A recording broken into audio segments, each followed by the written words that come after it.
ಬೆಳಗಾವಿ ಜಿಲ್ಲೆ ರಾಮದುರ್ಗ ತಾಲೂಕಿನ ಲಿಂಗದಾಳ ಗ್ರಾಮದಲ್ಲಿ ಸ್ಮಶಾನಕ್ಕೆ ಹೋಗಲು ದಾರಿ ಇಲ್ಲದೆ ಮೃತದೇಹವನ್ನು ದಾರಿಯಲ್ಲಿ ಇಟ್ಟುಕೊಂಡು ಪ್ರತಿಭಟನೆ ಮಾಡಿದ ಅಮಾನವೀಯ ಘಟನೆ ಜರುಗಿದೆ.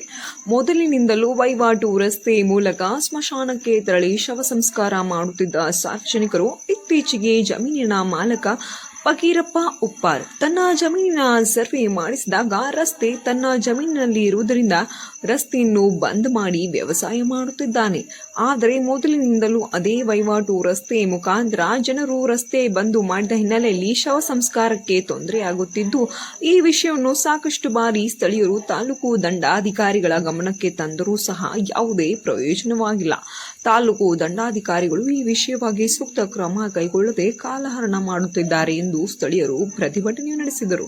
ಘಟನಾ ಸ್ಥಳಕ್ಕೆ ಆಗಮಿಸಿದ ತಾಲೂಕು ದಂಡಾಧಿಕಾರಿ ತಹಶೀಲ್ದಾರ್ ಪ್ರಕಾಶ್ ಹುಳಿಗೊಪ್ಪಗೋಳ್ ಪ್ರತಿಭಟನಾ ನಿರತ ಸ್ಥಳೀಯರೊಂದಿಗೆ ಮಾತುಕತೆ ನಡೆಸಿ ಸೂಕ್ತ ಕ್ರಮ ವಹಿಸಿ ಮುಂದಿನ ದಿನಮಾನಗಳಲ್ಲಿ ಈ ರೀತಿ ತೊಂದರೆಯಾಗದಂತೆ ಎಚ್ಚರ ವಹಿಸುತ್ತೇನೆ ಎಂದಾಗ ಪ್ರತಿಭಟನೆ ಹಿಂಪಡೆದು ಶವ ಸಂಸ್ಕಾರ ನಡೆಸಿದ ಸ್ಥಳೀಯರು. ಈ ಸಂದರ್ಭದಲ್ಲಿ ಸ್ಥಳೀಯರಾದ ರವಿ ನೆಲಗುಡ್ಡ, ಗ್ರಾಮ ಪಂಚಾಯಿತಿ ಮಾಜಿ ಅಧ್ಯಕ್ಷ ಬಸವರಾಜ್ ಕೊಳಚಿ ಸೇರಿದಂತೆ ಗ್ರಾಮಸ್ಥರು ತಮ್ಮ ಆಕ್ರೋಶವನ್ನು ಹೊರಹಾಕಿದರು.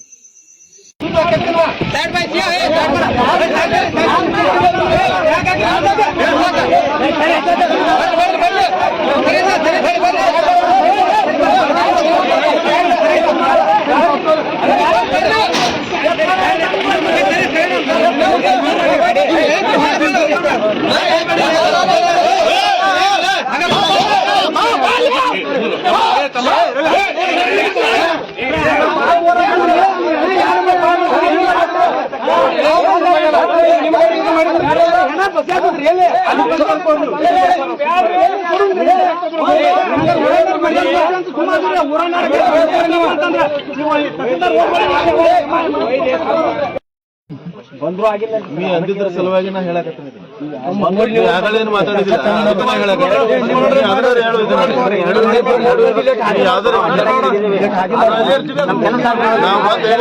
ಮಾಡ್ಬೇಕಾಗಿತ್ತು ಅಂತ ಹೇಳಕತ್ತಿಲ್ಲ. ಅದಕ್ಕೆ ಬಂದ್ರೆ ಬರ್ಪ ಇಲ್ಲ ನಾ ಮಾಡ್ತಾನೆ ಅಂತ ಹೇಳಕತ್ತೀನಿ. ಹಂಗ ಹಿಂಗ ಅಲ್ಲ, ಇದನ್ನ ಈಗ ಕೊಡೋದ್ ಬ್ಯಾಡ, ಇದನ್ನ ಮುಗಿಸ್ಬಿಟ್ರಿ. ಇದನ್ನ ಮುಗಿಸ್ಕೊಡ್ರಿ. ಮುಂದೆ 2 ದಿವಸದೊಳಗೆ ಏನ್ ಮಾಡ್ರಿ ನಾಳೆ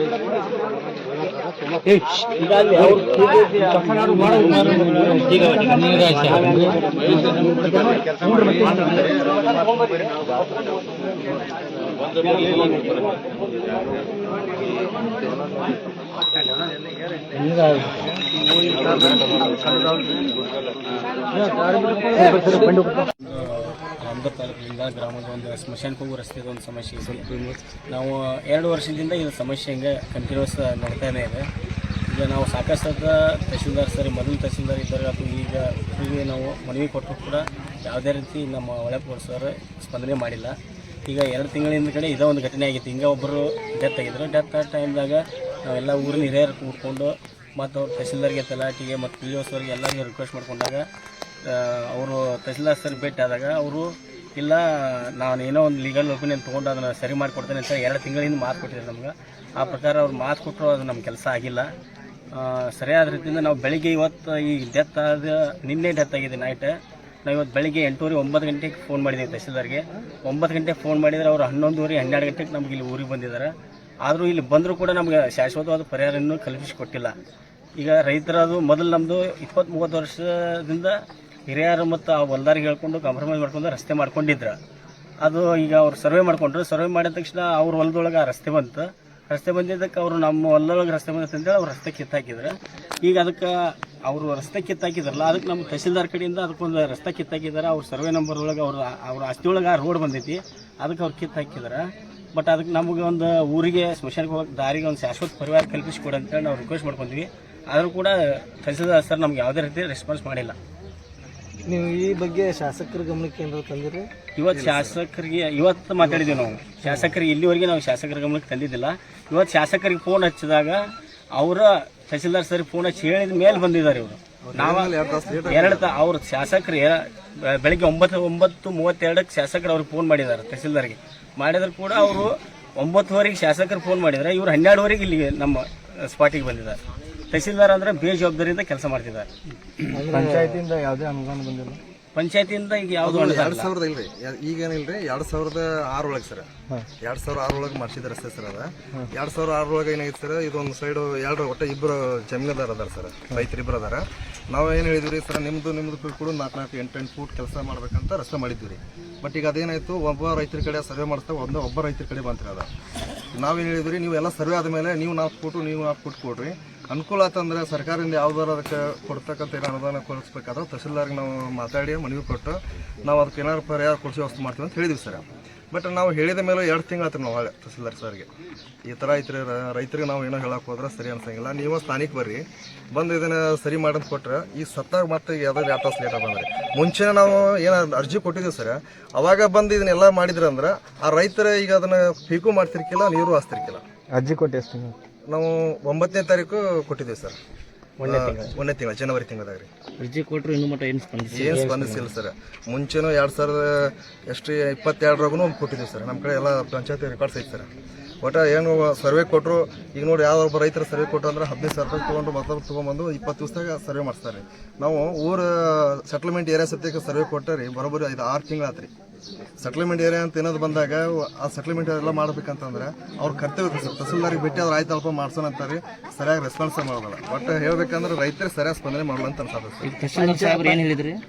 ಈಗ ಏನು ಹೇಳಿಲ್ರಿ, ಈಗ ನೀವೇನು ನಾವು ರೈತರಿಗೆ ಒಪ್ಸಿದ್ವಿ ಈಗ ತಾತ್ಕಾಲಿಕ ಮಾಡ್ಕೊಡ್ರಿ ಮುಂದೆ ವಿಚಾರ ಮಾಡೋಣ ಅಂತಾರೆ. ಇದೇ ವಿಚಾರ ಬರೀ ವಿಚಾರ ಸರ್, ಶಾಶ್ವತ ಪರಿಹಾರ ಸಿಗಲ್ಲ ಸರ್. ಈ ಪಂಚಾಯತಿ PDO ಅವ್ರ ನಜರಿಗೆ ಐತಿ ಇದು? ಹೌದು ಸರ್. PDO ಅವ್ರು ಏನು ಆಕ್ಷನ್ ಮಾಡಿಲ್ಲ ಅಂದ್ರೆ ನಾವು ಒಂದ್ಸತಿ ಯಾರು ಅಷ್ಟು PDO ಸರ್ ನಾವು ಎಲ್ಲದಕ್ಕೂ ತಹಸೀಲ್ದಾರ್ ಸರ್ ಕಡೆ ಹೋದಾಗ ಸರ್ ಲೀಗಲ್ ಅಡ್ವೊಕೇಟನ್ನು ಗೌರ್ಮೆಂಟ್ ಅಡ್ವೊಕೇಟರ್ ಕೇಳ್ಕೊಡ್ರಿ ನಿಮ್ಮ ಹಂತರೊಳಗೆ ಬರ್ತಿಲ್ಲ ಅಂತ ಹೇಳಿ ಸರ್. ನಾವು ಲೇಖಿ ಮುಖಾಂತರ ಲೀಗಲ್ ಅಡ್ವೊಕೇಟ್ ಸರ್ ಕೇಳಿದಾಗ ರೆವಿನ್ಯೂ ಡಿಪಾರ್ಟ್ಮೆಂಟ್ ಇರೋದ್ರಿಂದ ಕಂದಾಯ ಇಲಾಖೆ ಇರೋದ್ರಿಂದ ಅವ್ರಿಗೆ ತಹಸೀಲ್ದಾರ್ ಸರ್ ಇದ್ರೊಳಗೆ ಆಕ್ಷನ್ ತಗೋಬೇಕು, ತುರ್ತಾಗಿ ಅವರ ಅದಕ್ಕೆ ಪರಿಹಾರ ಮಾಡಿಕೊಡ್ಬೇಕಂತ ಅದ್ರೊಳಗೆ ಬಂದಿದೆ ಸರ್. ನಾವು ಎಸಿ ಅವ್ರಿಗೆ ಮಾತಾಡಿದ್ರು ತಹಸೀಲ್ದಾರ್ ಅದು ಪಂಚಾಯತಿ ಒಳಗೆ ನಾವು ಭಾಳ ಅದರ ಕಾಮಗಾರಿ ಮಾಡ್ಬೋದು ಸರ್, 4 ಮಂದಿಗೆ ಅನುಕೂಲ ಆಗ್ತದೆ ಅಂತ ಹೇಳಿ. ಬಟ್ ಅದನ್ನ ಅಕವರ್ ಮಾಡ್ಕೊಳ್ಳೋ ಪವರ್ ಪಂಚಾಯತಿಗಳು ಸರ್. ಮಿನಿಸ್ಟರ್ ಮಾತಾಡ್ತಿದ್ರು ಕೂಡ ಹೆಸರು ಸರ್? ನನ್ನ ಹೆಸರು ಬಸವರಾಜ ಕೊಳಚಿ ಅಂತೇಳಿ ಮಾಜಿ ಗ್ರಾಮ ಪಂಚಾಯತ್ ಅಧ್ಯಕ್ಷ ಸರ್. ಈ ಲಿಂಗದಾಳ ಗ್ರಾಮದೊಳಗೆ ಸುಮಾರು 50 ವರ್ಷದಿಂದ ಸ್ಮಶಾನಕ್ಕೆ ಹೋಗಲಿಕ್ಕೆ ಒಂದು ಮಾಲ್ಕಿ ಜಮೀನದೊಳಗೆ ದಾರಿ ಇತ್ತು ಅಂಥೇಳಿ ದೇವದವರೆಲ್ಲ ಹೇಳಿದರು. ಅದನ್ನು ಅಳತೆ ಮಾಡಿಸಲಾಗಿ ಆ ದಾರಿ ನಮ್ಮ ಮಾಲ್ಕಿಯೊಳಗೆ ಬರ್ತೈತಿ ಅಂಥೇಳಿ ಅವರು ಜಮೀನಿನ ಮಾಲಕರು ಅದನ್ನು ರಸ್ತೆ ಬಂದ್ ಮಾಡಿದರು. ಅದಕ್ಕೆ ಅವರಿಗೆ ಕನ್ವಿನ್ಸ್ ಮಾಡಿ ಹೇಳಿದ್ವಿ ಕಾಯ್ದೆಬದ್ಧವಾಗಿ ಇದನ್ನು ಸಂಪೂರ್ಣ ಇದಕ್ಕೆ ಪರಿಹಾರ ಕೊಡಬೇಕಾದ್ರೆ ಏನು ಮಾಡಬೇಕು ಕಾಯ್ದೆಬದ್ಧವಾಗಿ ಅದನ್ನು ವಿಚಾರ ಮಾಡೋಣ ಅಂತ. ಈಗ ಏನು ಇಲ್ಲಿ ಡೆತ್ ಆಗಿದ್ದೈತಿ ಅದರ ಅಂತ್ಯಕ್ರಿಯೆಗೆ ಯಾವುದೇ ರೀತಿ ತೊಂದರೆ ಮಾಡೋದು ಬೇಡ. ಸೊ ಇದಕ್ಕೆ ಸ್ವಲ್ಪ ಮಿನಿಮಮ್ ಟೈಮ್ ತೊಗೊಂಡು ಇದನ್ನು ನಾವು ದೇವದವ್ರನ್ನ ಕರೆದು ಮಾತಾಡ್ತೀವಿ, ನಿಮ್ಮನ್ನು ಕರೆದು ಮಾತಾಡಿ ಒಂದು ಪರ್ಮನೆಂಟ್ ಸೊಲ್ಯೂಷನ್ ಮಾಡೋಣ. ಈಗ ಅಲ್ಲಿ ತನಕ ಇವತ್ತು ಇದೇನು ಡೆತ್ ಆಗೈತಿ ಇದಕ್ಕೂ ಅವಕಾಶ ಮಾಡಿಕೊಡ್ಬೇಕು. ಮತ್ತು ಇದು ಒಂದು ಪರಿಹಾರ ಇದಕ್ಕೆ ಮಾಡೋ ತನಕ ಮುಂದಿನ ದಿನಗಳೊಳಗೆ ಸ್ವಲ್ಪ ದಿವಸ ಯಾವ ಡೆತ್ ಆದ್ರೂ ಸಹಿತ ಯಾವುದೇ ತೊಂದರೆ ಮಾಡಬಾರ್ದು ಅಂತ ಹೇಳಿವಿ. ಅದಕ್ಕೆ ಅವರು ಭೂ ಮಾಲಕರು ಒಪ್ಕೊಂಡ್ರು, ನಾವು ಯಾವುದೂ ತೊಂದರೆ ಮಾಡಂಗಿಲ್ಲ ರೀ, ಮುಂದಿನ ದಿನಗಳೊಳಗೆ ಇದಕ್ಕೊಂದು ಪರಿಹಾರ ಮಾಡಿಕೊಡ್ರಿ ಅಂತ ಹೇಳೋರು. ಅದಕ್ಕೆ ಕಾನೂನುಬದ್ಧವಾಗಿ ಏನು ಅವಕಾಶಗಳು ನೋಡಿಕೊಂಡು ಅದನ್ನು ಸರಿ ಮಾಡ್ತೀವಿ. ಈಗ ಸ್ಮಶಾನ ಮತ್ತು ಗ್ರಾಮ ಠಾಣಾ ವ್ಯಾಪ್ತಿಯೊಳಗೆ ಬರ್ತೈತ್ರಿ ಸರ್, ಅದಕ್ಕೆ ಮೂಲವಾಗಿ ರಸ್ತೆ ಇರಲಿಲ್ಲ ಸರ್. ಮೊದಲಿಂದ ವಹಿವಾಟಿ ರಸ್ತೆ ಇತ್ತು ಅಂತ ಹೇಳಿ ದೇವದವ್ರು ಹೇಳ್ತಾರೆ. 60-70 ವರ್ಷದಿಂದ ವಹಿವಾಟು ರಸ್ತೆ ಇತ್ತು. ಆ ವಹಿವಾಟು ರಸ್ತೆನಲ್ಲೇ ಎಲ್ಲರೂ ನಡ್ಕೊಂಡು ಹೋಗಿ ಅಂತ್ಯಕ್ರಿಯೆ ಮಾಡ್ತಿದ್ರು. ಈಗ ಅವ್ರು ಅಳತೆ ಮಾಡಿಸಿದ್ರಿಂದ ಅದೇನು ವಹಿವಾಟು ರಸ್ತೆ ಬಳಸ್ತಿದ್ರು ಅದು ಅವ್ರ ಮಾಲ್ಕಿಯೊಳಗೆ ಬರ್ತೈತಿ ಅನ್ನೋ ದೃಷ್ಟಿಯಿಂದ ಅವರು ಅದನ್ನು ಬಾರ್ಡರ್ ಹಾಕ್ಕೊಂಡು ನಮ್ಮೊಳಗೆ ಹಾಯ್ ಬೇಡ ಅಂತೇಳಿ ಹೇಳಿದರು. ಅದನ್ನೇ ಬಂದು ಈಗ ಚರ್ಚೆ ಮಾಡಿದ್ದೀವಿ. ಈಗ ಇಮಿಡಿಯೇಟ್ಲಿ ನಾವು ಅವ್ರಿಗೆ ಹಾಯ್ ಬೇಡ ಅನ್ನೋದಿಲ್ಲ ಮತ್ತು ಅದನ್ನು ಬಳಸಲಿಕ್ಕೆ ನಾವೇನು ತೊಂದರೆ ಮಾಡೋದಿಲ್ಲ. ಅವರು ಅದನ್ನು ರಸ್ತೆ ಬಳಸಲಿ, ಅಂತ್ಯಕ್ರಿಯೆ ಮಾಡಲಿ, ಮುಂದಿನ ದಿನಗಳೊಳಗೂ ಸಹಿತ ಅಂತ್ಯಕ್ರಿಯೆ ಮಾಡಲಿ. ಬಟ್ ಅದಕ್ಕೊಂದಿಷ್ಟು ಟೈಮ್ ತೊಗೊಂಡು ಕಾಯ್ದೆಬದ್ಧವಾಗಿ ಏನು ಅವಕಾಶದ ನೋಡಿಕೊಂಡು ಅದಕ್ಕೊಂದು ಪರ್ಮನೆಂಟ್ ಪರಿಹಾರ ಮಾಡಿಕೊಡ್ರಿ ಅಂತ ಹೇಳಿ ಅವ್ರ ಭೂ ಮಾಲೀಕರು ಹೇಳ್ಯಾರ. ರಸ್ತೆ ಐತಿ ಅನ್ನುವಂಥ ಜಮೀನು ಐತೆ ಅದರ ಭೂ ಮಾಲೀಕರು. ಅದಕ್ಕೊಂದಿಷ್ಟು ನಾವು ಟೈಮ್ ತೊಗೊಳ್ತೀವಿ, ಒಂದು 15 ದಿವಸ ತಿಂಗಳು ಒಂಚೂರು ಟೈಮ್ ತೊಗೊಂಡು ಒಂದು ಪರಿಹಾರ ಸರಿ ಮಾಡ್ತೀವಿ ಸರ್. ರಸ್ತೆ ತೆಗಿಯಾಕೆ ಅನುಮತಿ ಯಾರು ಕೊಟ್ಟಿಲ್ಲ?